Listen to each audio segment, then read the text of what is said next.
Megastar Chiranjeevi గారి పేరు ఈరోజు ప్రపంచవ్యాప్తంగా మారుమోగుతుందంటే ఆయన వరుస సినిమాలో నటిస్తున్నట్లు తెలుస్తోంది. తెలుగు ఇండస్ట్రీలోకి ఆయన స్వయం కృషితో అడుగుపెట్టారు. నెంబర్ 1 హీరో అయ్యారు. ఈరోజు కూడా వరుస సినిమా షూటింగ్లతో నటిస్తున్నారంటే నిజంగానే గ్రేట్ అనేది చెప్పుకోవాలి.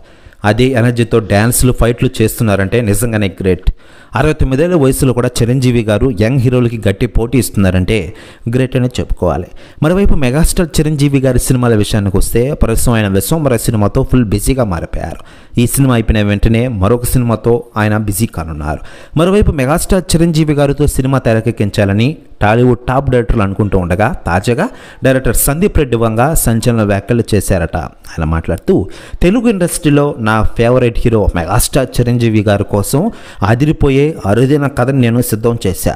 రాబోయే రోజుల్లో చిరంజీవి గారికి వినిపిస్తా, ఖచ్చితంగా ఓకే చేయిస్తా. రాబోయే రోజుల్లో చిరంజీవి గారి సినిమా గురించి కొన్ని విషయాలు కూడా మాట్లాడతా. ఈ సినిమా పాన్ రికార్డ్స్ని గల్లంతు చేస్తుంది అంటూ సంచలన వ్యాఖ్యలు చేశారట డైరెక్టర్ సందీప్ రెడ్డి వంగ. ప్రస్తుతం వ్యాఖ్యలు వైరల్ అవుతున్నాయి టోటల్ తెలుగు ఇండస్ట్రీలో. మరోవైపు మెగాస్టార్ చిరంజీవి గారి సినిమాల విషయానికి వస్తే ప్రస్తుతం ఆయన నటిస్తున్న విశ్వంబర సినిమా జూలైలో గ్రాండ్గా రిలీజ్ చేయనున్న విషయం మనకందరికీ తెలిసిందే. ఈ సినిమాకి సంగీత దర్శకుడిగా ఎంఎం కీరవాణి వ్యవహరిస్తూ